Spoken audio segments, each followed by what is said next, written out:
So I wonder how all the bootlickers of the mainstream media feels now. After they bent the knee to Trump, they kissed the ring, and they have normalized and same-washed him so much over the years. And through all of that, he still comes out and says that CNN and MSNBC is illegal, that he thinks they're illegal and someone should look into that. And folks, this is straight up authoritarianism. This is straight out of Russia's playbook, and we tried to warn you. I can't count the times here on the channel, and I can't count all the videos I've seen from all of the pro-democracy content creators out there who was constantly warning about Donald Trump and him doing this very kind of thing. And MAGA did not care. When we rolled the clips and showed him talking about being dictator on day one, they said we were being hyperbolic and that they didn't think he would ever really do that. When we showed them him talking about terminating the Constitution, they said they didn't care just as long as he got things done. And I don't think he would really do that. They would always come back with that one. And we also told them, you should be very concerned about the fact that the Supreme Court just gave this guy immunity for official acts. We've never had a president that needed immunity before, but now he does in order to be able to do his job. And that doesn't freak you out a little bit? And if you give that guy immunity, that means that everybody has it that comes after him. So are you going to be okay when the Democratic president has immunity? And if he deems something an official act, like locking up Sean Hannity over at Fox News, are you going to be okay with that? Or are you going to cry authoritarianism? You see, MAGA's okay with Donald Trump being the dictator as long as they're on his good side. What they don't realize is the minute they step out of line with him, they would be cast to the curb just like everybody else. And MAGA wants to live in a world where they get to control the narrative and they get to control the truth and the facts and the evidence. Being a right-leaning content creator has to be the easiest gig out there. It truly does. When Charlie Kirk says, oh yeah, I go out there and I just pull up a chair and I sit down with anybody, man, bring it on, bring an opposing opinion. I'll debate you all day. I could do that too if I never had to bring any evidence, if I never had to bring any truth, and if all I did was just sit there and be an abrasive asshole. That's got to be the easiest gig ever, to just sit down with no accountability whatsoever, and anytime someone calls you out or fact checks you, you can say that that's liberal propaganda, and you can say that that's fake news.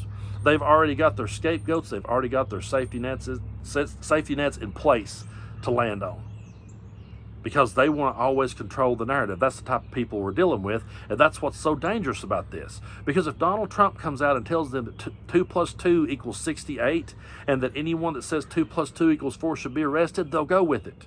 They'll roll right with it, just so they can feel as though they've owned the libs. Do you know how many messages I get on a daily basis?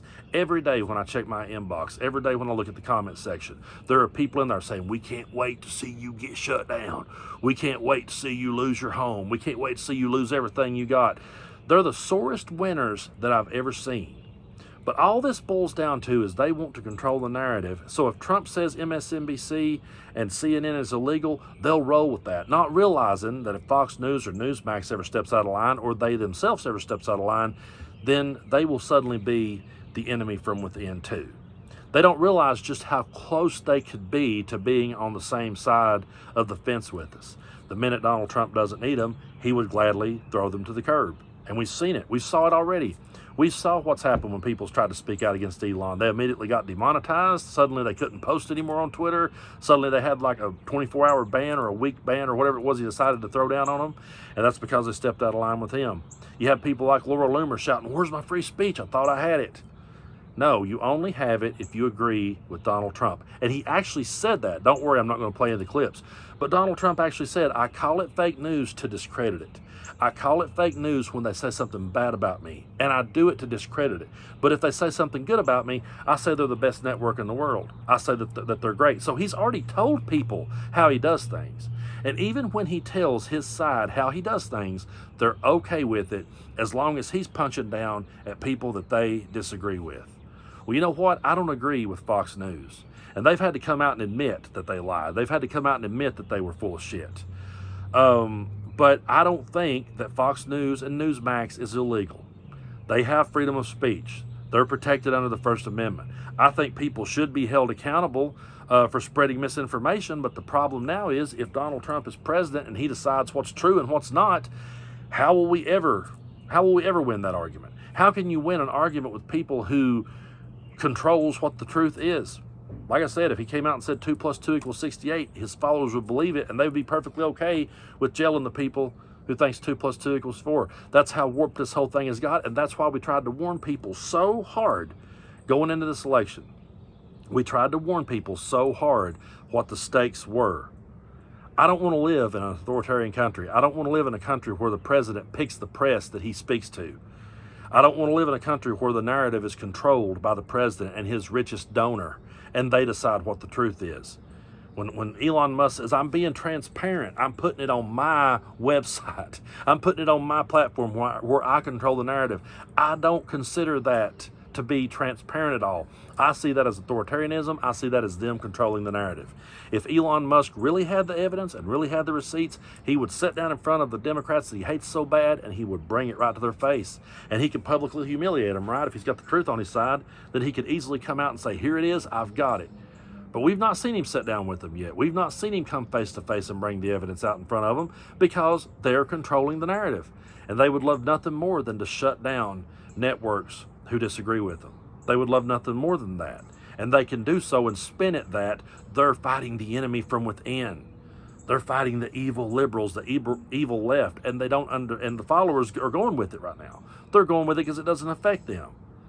Not realizing that the reason why Donald Trump preys upon them is they're the most uneducated, gullible people out there, and he knows it. He knows they're easy to manipulate. See, the problem with our side is, and what has always been one of our biggest hang-ups, it's a blessing and a curse, is we're free thinkers. We're people who thinks on our own. Every friend I got has a different view on it.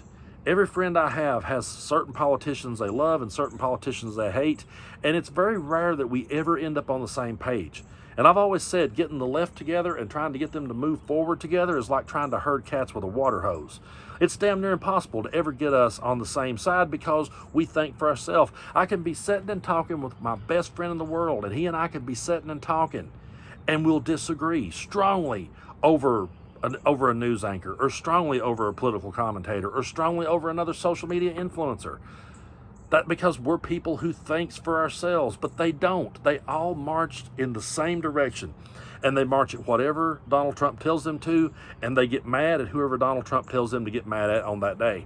And that's why they never impress me with their debates, and they never impress me with their stances. When they boo Mitch McConnell, I don't suddenly think that they've figured it out, that they figured out Mitch McConnell's a crook, and why. They're only booing Mitch McConnell because Trump told them to boo him that day. And if Trump comes out the next day and calls him a great American, they'll all cheer for him and stand up and go, we love you, Mitch. That's the type of people we're up against. And it's very dangerous being up against that type of person, because when their guy is in charge and controlling the narrative and shaping the truth to his own agenda, how are you ever supposed to win an argument with that? When they can turn around, and even though you do have the truth on your side, they can still say you got misinformation. They can still say that you're not telling the truth and you're lying about it and you're fake news, and their followers will go with it. Until one day when their followers don't have a pot to piss in or a window to throw it out of, and they have to sit back and scrape to get by, and then when they speak up and start speaking out about it, they'll learn real quick what we meant by dictator on day one, terminating the Constitution, how it's not cool to call the press the enemy from within. It's not cool to call fellow Americans that. Our words will, and I already have actually, they already have been ringing in MAGA's ears. And I guarantee you, people that watches my channel, the MAGA trolls that watches my channel, I promise you I've went through their head when they bought eggs.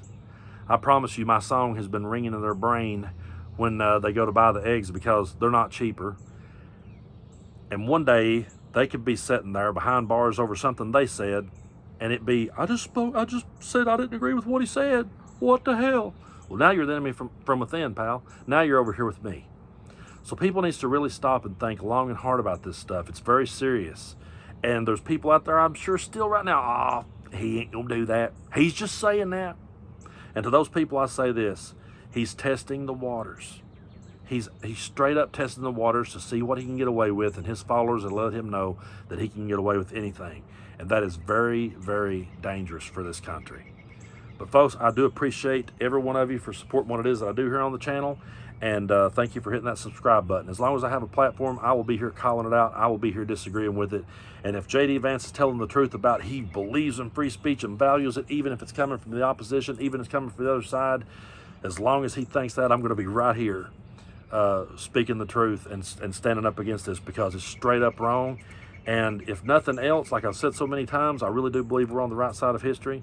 And, you know, some people says, what do you think you're accomplishing? Well, if nothing else, my grandchildren and great-grandchildren will know what I was doing in 2020's America, they'll know what their grandfather was doing, and they'll know I didn't buy it. Because we've had to look back at 1930s Germany so many times and go, was there anybody speaking up? Was there anybody speaking out? I'm sure they were, but they weren't able to build platforms like this. They weren't able to build these type of networks. And that's why that all of us in the pro-democracy movement needs to stick together. I really believe that if they come for one, they come for us all. I'm not sitting here, by the way, going to bat for MSNBC and CNN. I quit watching them years ago. But to call them illegal, if you do this type of work, that should raise a red flag. And I really believe that if they come for one, they come for all, no matter what. And I believe people like us needs to stick together, and we need to strengthen ourselves. We all need to work together here. There's no room for throwing stones, because what we're facing is way more dangerous than anything we've ever faced before. So everybody stick together and everybody stay focused, because they're trying to flood the zone on purpose. The whole flooding the zone is by design. They want to do that to get us all fighting amongst ourselves and not pay attention as they dismantle everything this country was ever built on.